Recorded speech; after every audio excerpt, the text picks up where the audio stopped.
Bismillahirrahmanirrahim. Assalamualaikum warahmatullahi wabarakatuh. Perkenalkan, nama saya Fadila Azhara Madina, NPM 10 111 7099. Saya berasal dari Fakultas Kedokteran Universitas Islam Bandung. Di sini perkenalkan saya untuk menjelaskan artikel ilmiah saya yang berjudul Pengukuran Stres Kerja pada Pegawai Non-Dosen.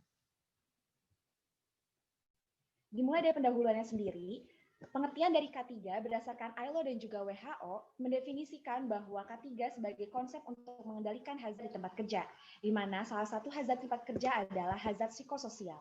Contoh dari hazard psikososial sendiri adalah stres kerja. Stres kerja ini sudah banyak di dunia maupun di Indonesia, di mana hazard dari stres kerja ini sendiri dipengaruhi oleh dua faktor. Yang pertama adalah konten kerja yang berisi dari isi dan juga konsep pekerjaan. Lalu yang kedua adalah konteks kerja yang berisi dari peran pekerja, yang dimana peran pekerja sendiri dipengaruhi oleh faktor sosiodemografi dan juga individual, yang memiliki contoh faktor usia, jenis kelamin, status pernikahan, tingkat pendidikan, dan juga masa kerja. Di mana di Fakultas Kedokteran Universitas Islam Bandung sendiri, pada pegawai bukan dosennya memiliki perbedaan karakteristik dan juga belum adanya stres kerja di data stres kerja di Fakultas Kedokteran Universitas Islam Bandung. Sehingga pada artikel ini saya akan mencari dari apakah ada hubungan antara faktor demografi atau faktor sosiodemografi terhadap kejadian stres kerja. Di mana dari kerangka pemikirannya sendiri bahwa faktor sosiodemografi dan juga individual akan berpengaruh atau memengaruhi dari konten dan juga konteks kerja, sehingga keduanya nanti akan memicu terjadinya munculnya stres kerja di tempat kerja.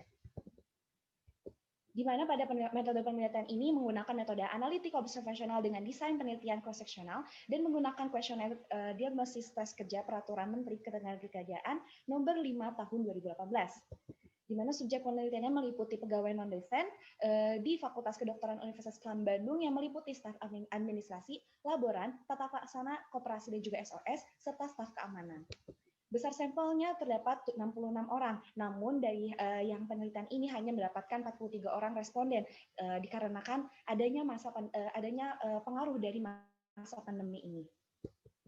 Di mana dari kriteria inklusinya sendiri yaitu adalah pegawai bukan dosen yang bekerja di Fakultas Kedokteran Universitas Bandung dan juga pegawai bukan dosen yang dapat membaca dan juga menulis. Kriteria inklusinya meliputi pegawai bukan dosen yang memiliki penyakit kronis saluran pencernaan, saluran pernapasan, kulit, dan juga sendi. Di mana pada penelitian ini sudah dilakukan persetujuan etik oleh Komite Etik Penelitian Kesehatan Fakultas Kedokteran Universitas Islam Bandung dengan nomor 80 garis miring EPK Unisba garis miring 10 dan garis miring 2020.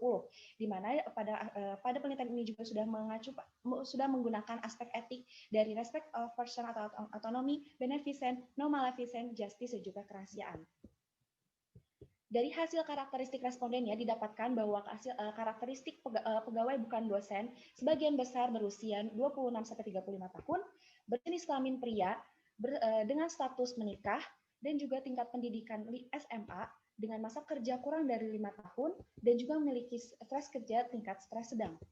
Di mana dari hasil hubungan karakteristik pegawai dengan stres kerja yang menggunakan uji Kruskal-Wallis dan juga Visser, didapatkan bahwa nilai P-nya itu sama dengan nilai P-nya itu lebih dari 0,05 yang artinya tidak adanya hubungan antara karakteristik pegawai dengan stres kerja.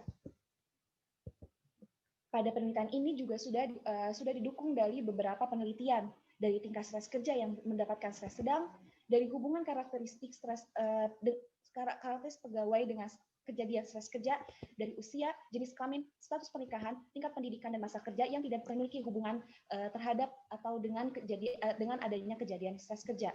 Di mana kita ketahui sendiri bahwa faktor individual ini bukan hanya dipengaruhi oleh 5 faktor tersebut, namun bisa dipengaruhi oleh beberapa faktor, sehingga faktor tersebut menjadi perancu dan juga keterbatasan pada penelitian ini. Di mana pada kesimpulannya, yang pertama, tingkat stres kerja pada pegawai bukan dosen sebagian besar berada di tingkat stres sedang. Karakteristik pegawai yang meliputi usia, jenis kelamin, status pernikahan, tingkat pendidikan, dan juga masa kerja tidak berhubungan dengan kejadian stres kerja pada pegawai bukan dosen di Fakultas Kedokteran Universitas Islam Bandung. Kita ketahui juga, stres kerja selain dapat disebabkan oleh faktor individu, faktor pekerjaan pun berperan. Seperti apa? Faktor pekerjaan meliputi hubungan interpersonal, pengembangan karir, peran dalam pekerjaan, dan juga kondisi serta lingkungan kerja. Sekian dari pemaparan artikel ilmiah saya. Mohon maaf bila ada kesalahan. Wassalamualaikum warahmatullahi wabarakatuh.